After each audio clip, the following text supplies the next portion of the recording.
У Ричи была только одна цель – выяснить причину смерти своей матери. Единственный способ сделать это – раскопать ее могилу двухдневной давности. Однако, когда он поднимет крышку, то, что он обнаружит, повергнет вас в ужас. В тот роковой вечер Ричи был не в духе. Он едва мог ясно мыслить, и ему стоило титанических усилий привести себя в порядок. Он трижды быстро постучал в дверь похоронного бюро и, не дожидаясь ответа, распахнул ее с лопатой в руке. Он вошел в офис и увидел старика, неторопливо сидевшего за столом. Старик, Энди, был смотрителем кладбища. Ричи потребовал, чтобы его отвезли на могилу его матери. Его мать, Монику, похоронили 2 дня назад на кладбище, и Ричи нужно было показать дорогу. Ричи назвал полное имя своей матери, и Энди согласился отвезти его к могиле. Он легко мог вспомнить, где находится могила, потому что лично наблюдал за раскопками. Когда они добрались до могилы, Ричи вытер слезы с глаз и поднял лопату, чтобы начать копать. Однако Энди немедленно остановил его. Эксгумация тела без надлежащего разрешения была незаконной. Он потребовал объяснить, зачем Ричи понадобилось осквернять могилу его матери. Ричи настоял на том, чтобы копать, и через некоторое время Энди понял, что его не остановить. В конце концов, он был моложе, и у него было больше сил. Единственный способ остановить его – это привлечь власти, и он немедленно поспешил в свой офис, чтобы взять телефон. Ричи продолжал копать. Был уже вечер, солнце больше не палило так сильно,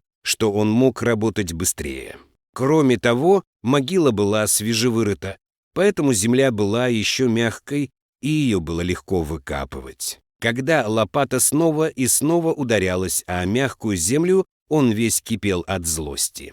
Он начал вспоминать, как последние несколько часов прошли для него как в тумане. Ричи учился в колледже далеко от дома, и ему пришлось бросить все, включая экзамен, когда он узнал, что его мать умерла и похоронена. Несколько часов назад ему позвонил отец, который принес ему трагическую весть. Его отец позвонил ему только через 2 дня после завершения похорон. Ричи был в ярости из-за этого, он не мог понять, почему отец скрывал от него такие новости до самого конца.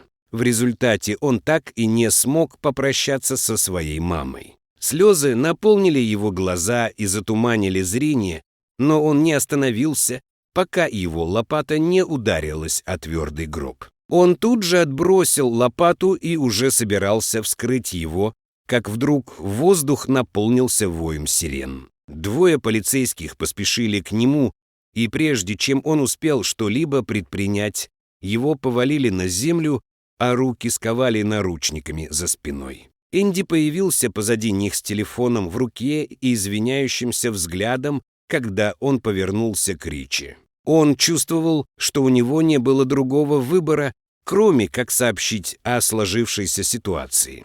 Эксгумация тела без надлежащего разрешения была серьезным правонарушением, и он, как смотритель, был обязан сообщить об этом. Тем не менее, он не мог не испытывать жалости к молодому человеку, который, по-видимому, очень переживал смерть своей матери. Полицейские начали допрашивать Ричи, требуя ответа, зачем ему понадобилось осквернять могилу своей матери. Ричи упал перед ними на колени и разрыдался, из его глаз потекли слезы. Он признался, что ему было трудно поверить в то, что у его матери случился сердечный приступ со смертельным исходом. Никаких признаков этого не было. Его мать была здоровой женщиной, жизнерадостной и никогда не позволяла трудностям одолеть ее. Ричи счел ее смерть подозрительной. Она внезапно умерла, и через день ее похоронили. Все это доказывало ему, что происходит что-то подозрительное, и он не собирался останавливаться, пока не докопается до сути дела. Однако, хотя полицейские и понимали, что он скорбит по своей матери, Они не могли позволить ему просто так осквернить могилу. Если он заподозрил что-то подозрительное в смерти своей матери, он был обязан сообщить об этом, чтобы можно было принять соответствующие меры. Ричи умолял их позволить ему хотя бы открыть гроб, хотя бы для того, чтобы в последний раз взглянуть на лицо своей матери. Полицейские были тронуты его мольбами, но все еще колебались. Они не хотели нарушать закон. Тем не менее, могила была уже вырыта, и оставалось только поднять крышку. И Ричи решил, что если он продолжит умолять, они, возможно, позволят ему увидеть маму. Что ж, удача была на его стороне. В конце концов, копы согласились позволить ему в последний раз взглянуть на свою маму. Он, пошатываясь, подошел к могиле и осторожно спрыгнул в яму. Полицейские стояли рядом, в то время как Энди тоже стоял на краю могилы с мрачным выражением лица. Ричи осторожно взялся за крышку и открыл ее.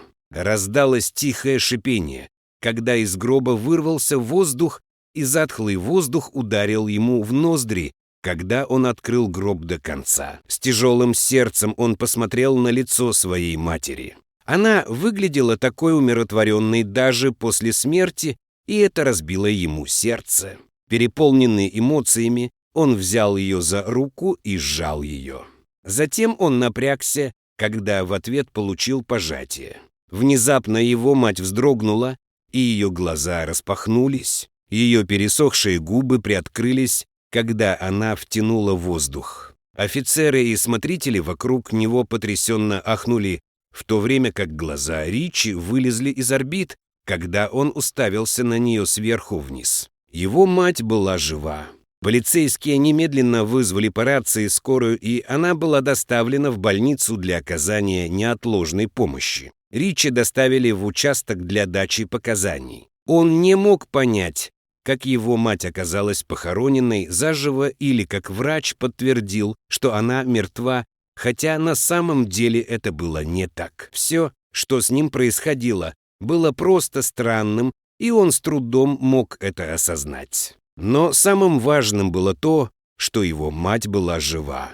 На следующее утро пришло заключение врача, и они поняли, что у нее никогда не было сердечного приступа. Вместо этого они обнаружили в ее теле большие, смертельные дозы седативных препаратов, и если бы ее не обнаружили в то время, она умерла бы по-настоящему. Это перевернуло дело с ног на голову, и оно стало рассматриваться как покушение на убийство. Хотя Ричи разрешили уйти, его предупредили, чтобы он никому ничего не говорил. Поэтому он поселился в отеле и оставался там до тех пор, пока полиция не закончит свои расследования. Благодаря токсикологическому отчету следователи смогли точно определить, какие наркотики использовались при ее лечении. После дальнейшего расследования они выяснили, где они были приобретены. Наркотики купил ее муж Дуг. Была запись с камер видеонаблюдения, на которой видно, как он входит в аптеку и выходит из нее, а также рецепт врача с подробным описанием того, как следует принимать таблетки. Этот ошеломляющий факт закрепил за Дугом статус главного подозреваемого в покушении на убийство Моники. Дальнейшее расследование показало, что 2 месяца назад Дуг застраховал жизнь Моники. Если с ней что-нибудь случится, он получит солидную сумму денег. Это послужило мотивом для полицейских, и они немедленно получили ордер. Дуга арестовали той ночью, когда он ходил за покупками в торговый центр. У него даже не было возможности убежать, так как он был немедленно окружен и арестован. Его доставили в участок и допрашивали в течение нескольких часов. Сначала он отрицал эти обвинения, но как только узнал, что Моника жива, и на записи камер видеонаблюдения было видно, как они покупают наркотики, он не выдержал и взмолился о пощаде. Он сказал им, что в его планы никогда не входило убивать Монику, это было лишь крайним средством. Его девушка забеременела и продолжала требовать денег. Он любил ее так сильно, гораздо больше, чем свою жену Монику, что едва мог сопротивляться ее требованиям получить огромную сумму денег. Женщина разработала тщательно продуманный план, как оформить страховку для Моники, а затем убить ее, отравив ее любимый напиток. Дуг обливался слезами и молил о прощении. Слушая признание отца, Ричи чувствовал, как рушится его мир. Он не мог поверить, что его отец готов был пойти на все, чтобы раздобыть денег и доставить удовольствие женщине. Он не испытывал ничего, кроме отвращения, когда его отца в конце концов увели в наручниках и посадили за решетку. Через несколько недель подругу арестовали, когда она пыталась бежать из страны. Ее также приговорили к тюремному заключению. Позже Монику выписали из больницы. Она была благодарна за еще один шанс в жизни и гордилась своим сыном за то, что он не позволил ничему помешать ему докопаться до истины. Они вместе вернулись домой и попытались привести свою жизнь в порядок. Это было единственное, что они могли сделать после такого трагического события. Какая трагическая история. Кто бы мог подумать, что муж может пойти на все ради денег? Как бы вы поступили в такой ситуации, если бы были на месте Ричи? Поделитесь своими мыслями с нами в комментариях ниже. Обязательно поставьте лайк на видео и подпишитесь на наш канал. Увидимся в следующем выпуске.